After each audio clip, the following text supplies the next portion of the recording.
वहीं पे जान लो उनके रिश्तेदार हमारे कब कहबा 1.5 घंटा बाद उठावा के लालिया कनवा कई बलिया अखिया कई हो काला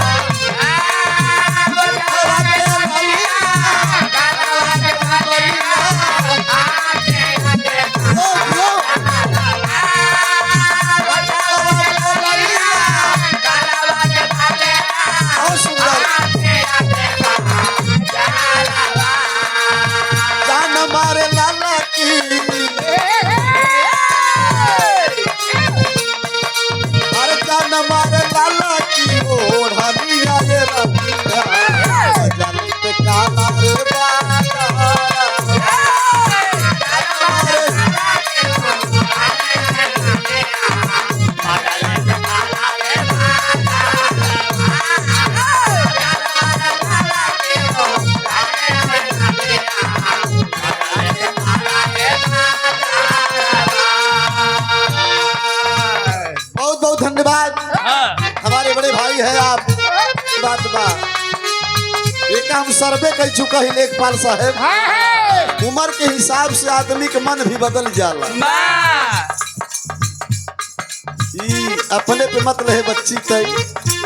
हाँ यार चनीक सूख दुकान देखा लो वही वरिया भागल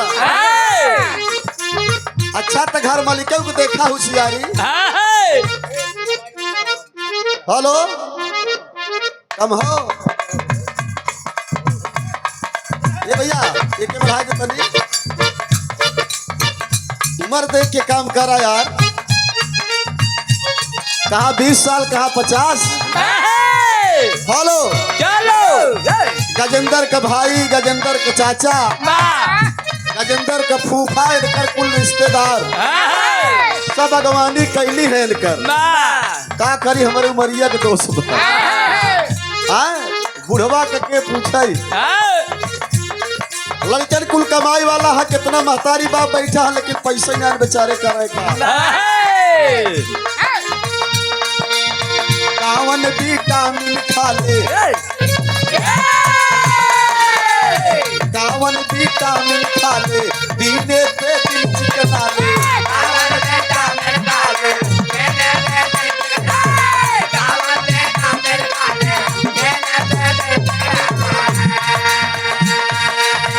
एक पत्ती और बढ़ाई ले एक पत्ती कहे ही जान ला अगर दूध हो जाए तो जान लिया हमके तो परतक बोध हो ना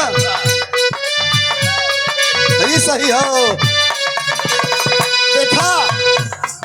कौनो लड़की की सुहराई के बारे में कौनो लड़का कहत बा हम लड़का ना होई हाँ ना तो सोचे कि चाचा हमके कहत हो कावन विटामिन खा ले इन्ने पे दिल चिकना ले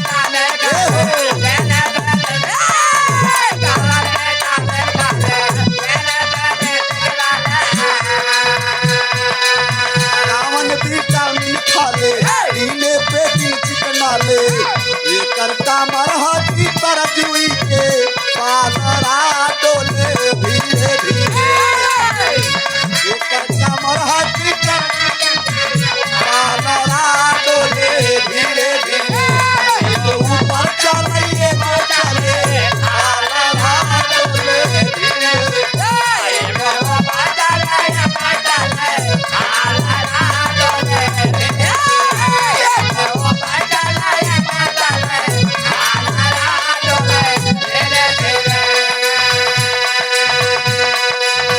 गोरे गोरे गलिया तोहार छुरी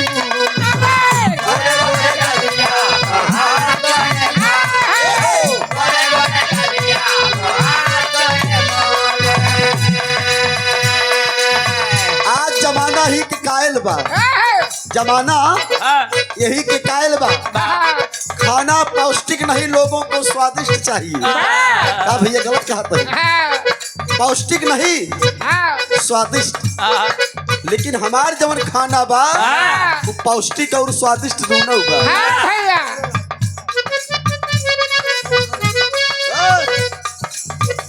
अब हम जब गावत रही बजावा भुला गया ना लाइन गोरे गोरे गलिया तोहार छुई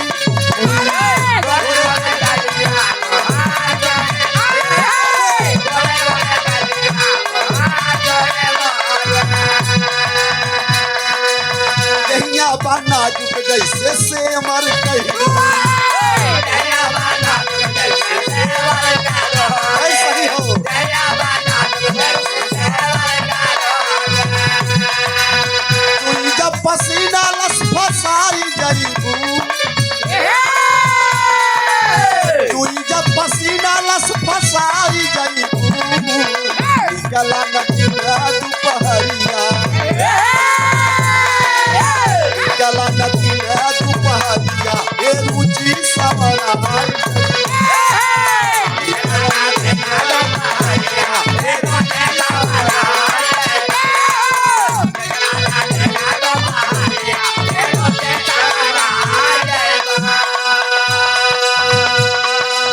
मार करवऊ बजरिया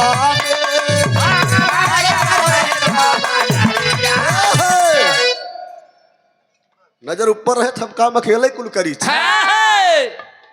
कहियो जने के भरोसे रहबे तो काम न साज जाए कब तक दूसरे कंधा पे बंदूक धर के दगबा फरहर रहा तब का जब फरहर रहबे मनमनात रहबे अपने आप में तो बढ़िया काम होई कब अच्छी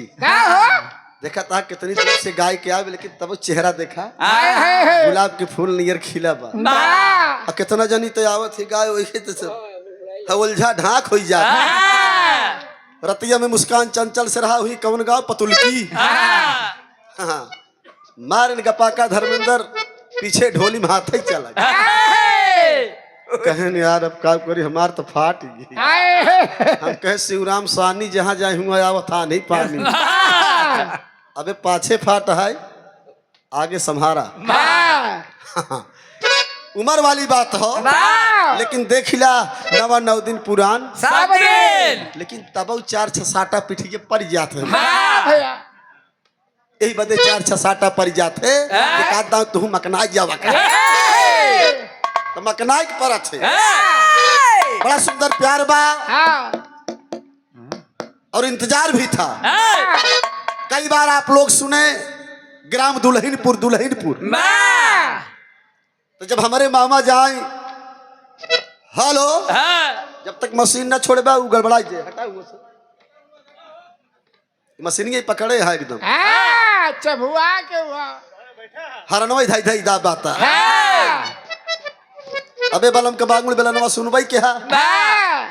अब जब बाउका पे बात आई गई हम लगाइन दे अरे हाल का कहीं पियावा के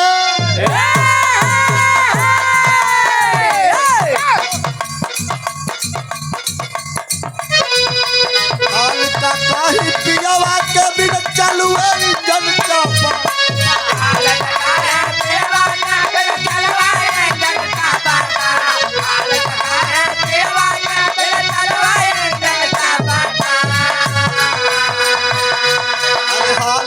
काहे पिलवा के बिन चलू इंजन चापा नया नया ड्राइवर नया मास्टर अब आगे ना ये बेचारे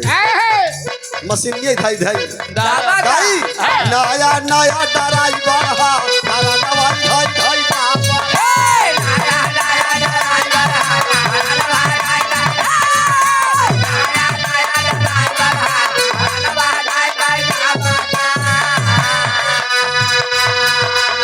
काहे पियावा के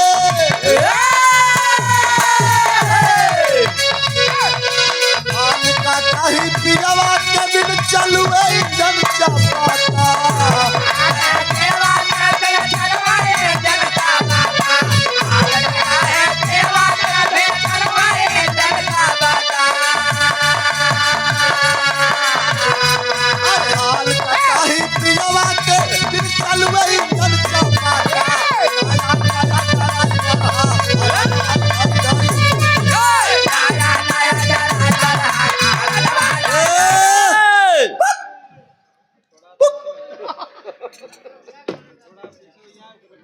देखिए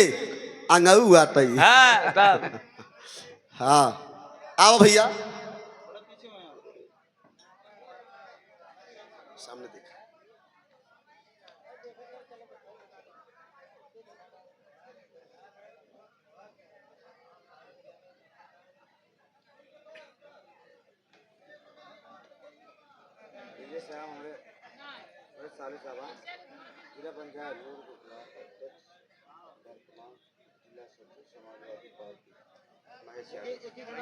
परम आदरणीय श्रीमान महेश यादव वर्तमान क्या बता भैया वर्तमान में आप पूर्व ब्लॉक अध्यक्ष वर्तमान जिला सचिव समाजवादी पार्टी 101 रुपए का सम्मान सुंदर पुष्पमाला और बहुत अभिनंदन है बंधन है इस माले का सम्मान होना चाहिए।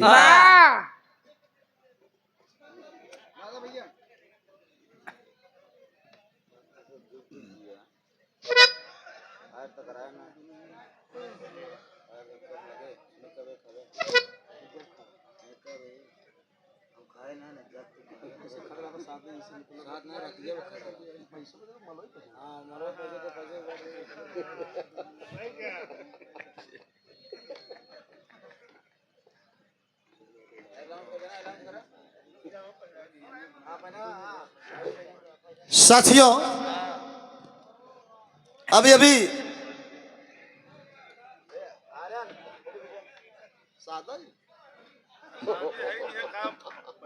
अरे राम हो राम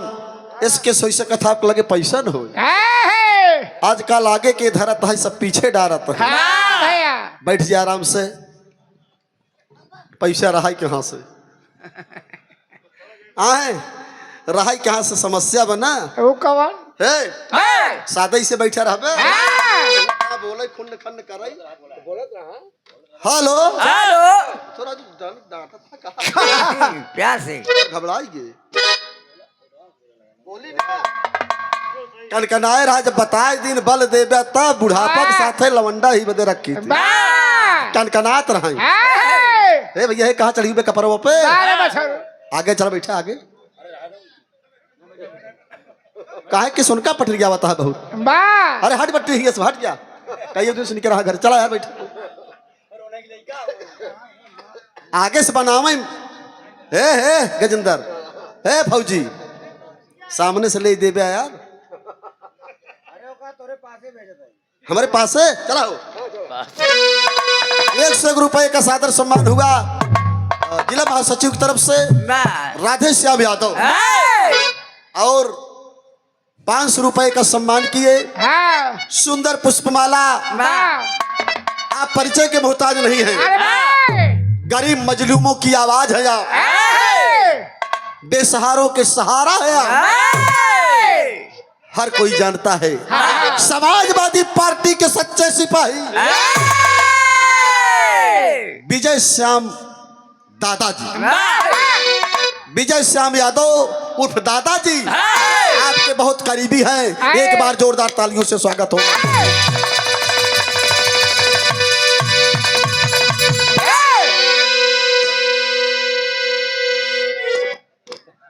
हाँ ओके पकड़े रहा ना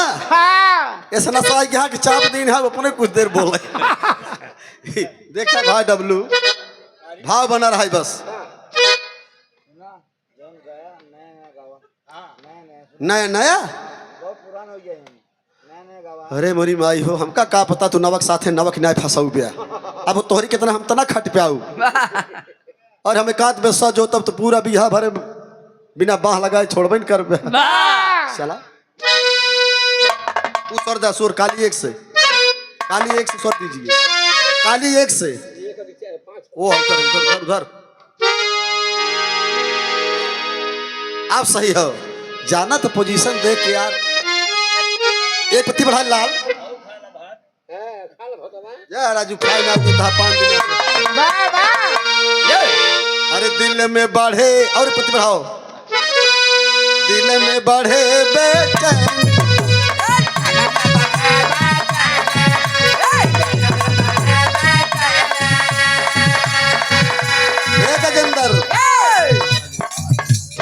दिल में बढ़े बेचैनी हल्का हल्का ये गोरी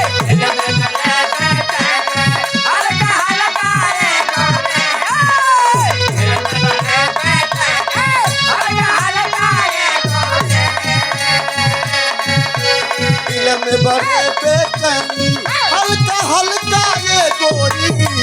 जब मार के घूमे लू लिपस्टिक ललका ये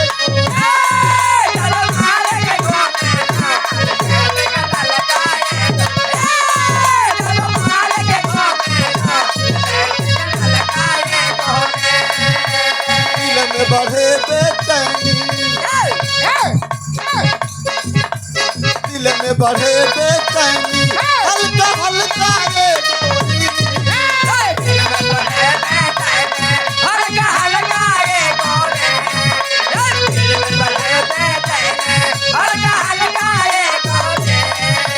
अरे दिल में बढ़े बेचैनी हल्का हल्का ये गोरी जब मार के घूमे लू ये गोरी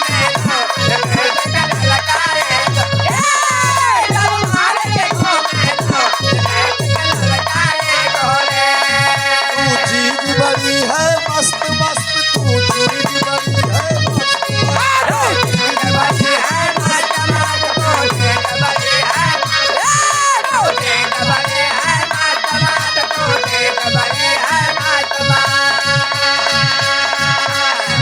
भैया भैया पूरा न लागे केहू के अगर हम पुरान ही तो हम पुरान गाऊ जमाने की गीत है कितना पुरान हो गई गाना तू चीज बड़ी है मस्त मस्त अच्छा ही फिल्मिया का नाम है मोहरा हमका जिन मोहरा बनाया सब अगर हमका मोहरा बनाया जान ल जीव का अपने खतरा दिल दीवाना ना जाने कब खो गया दिल दीवाना ना जाने कब खो गया तूने ऐसे देखा कि कुछ हो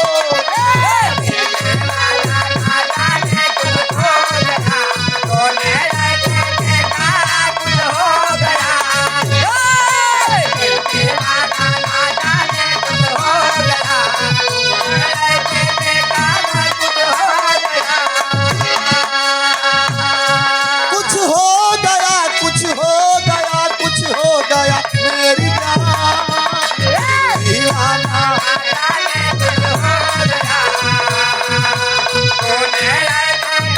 अरे जियो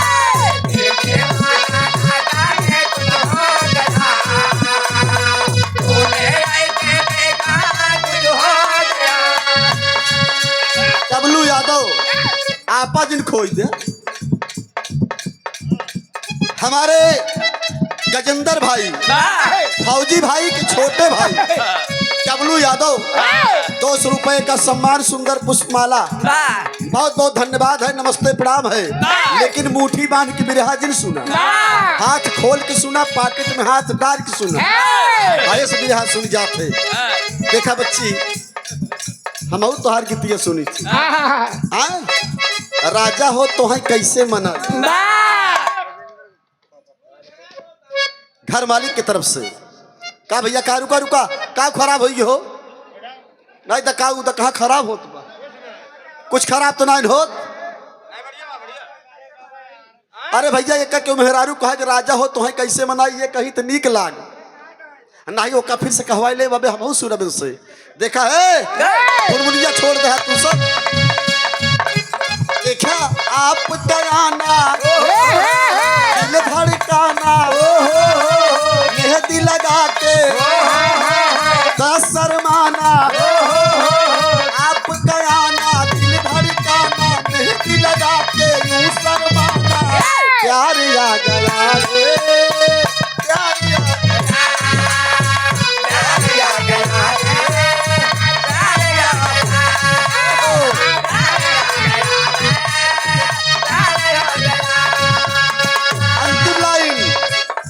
भैया ये प्रिवेंटिव लाइन या खाली नजराना हो त घायल कारिए दादा अब वही की तो सही लाइन मिली भगवान तो कैसे बनाए रहे रात दिन तू चलत रहा चाहे जितनी खटनी पड़े लेकिन तू इसे हंसत रहा हाँ क्या घुघराले बाल है हाँ? देखा एका हम नाई बनाए ही तोहरे अम्मा बाबू की सेवा है हमारे भौजाई की सेवा है हाँ?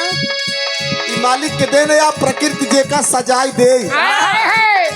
देखा अब उम्र के बात यह है और एक जमाना रहा हमारो रुचि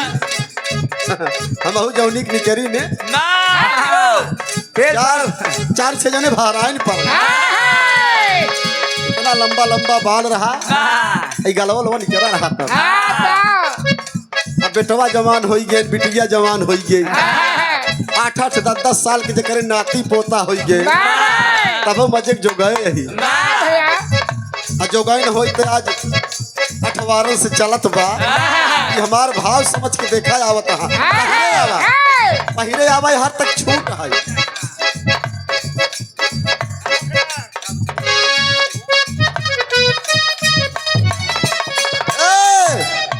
रुको रुको रुको इधर आओ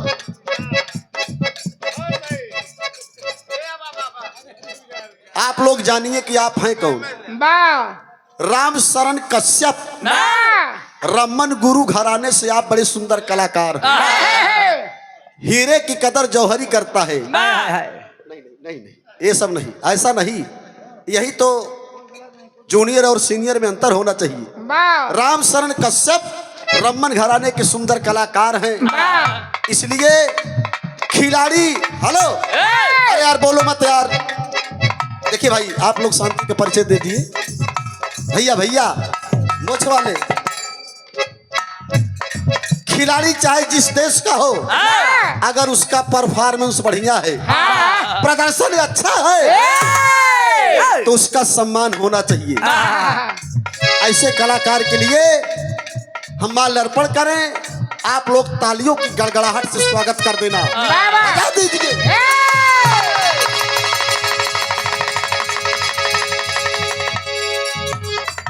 देखिए ये भाव है चाचा समझन कि अबे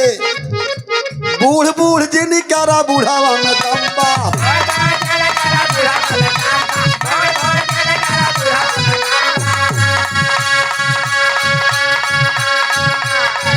कई देव खुशी तो के केहू से न कांबा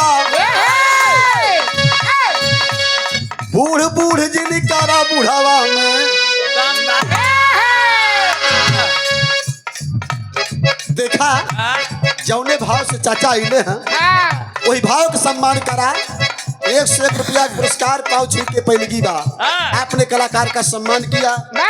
आप जनमानस को नमस्ते प्रणाम है घायल करिए दादा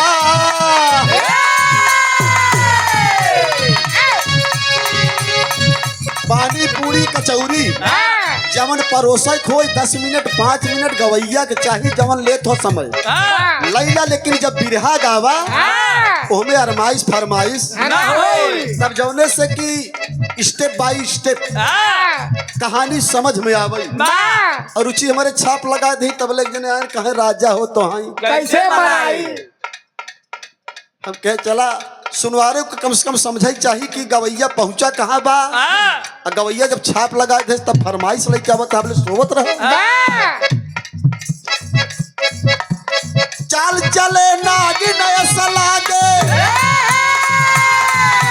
चाल चले नागिन ऐसा लागे बनल बिया मतवाली घायल करिए दादा यही बड़की अतिया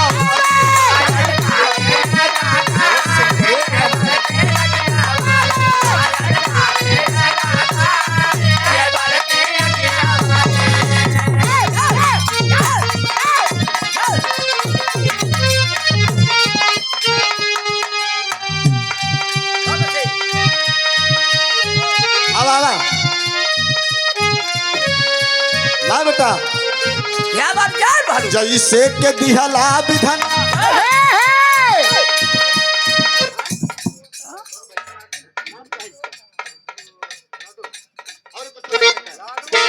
लाडो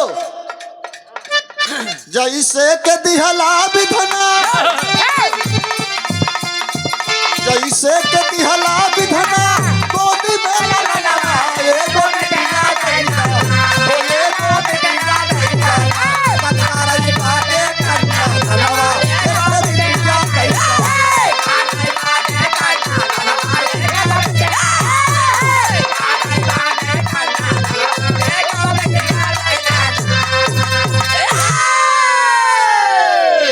हुआ जिन जाए कि गिर जाया मेहरारू बैठी यहाँ बाहर ना सनक जा वहीं तोहरे कारण चार छबात और सही हुआ जाबे तो काल उठबे तब टेरी दे लाए ना रह जाबे ना रह जाबे यही बते भैया कहते संभारे रहा अगर चलो जाए हुआ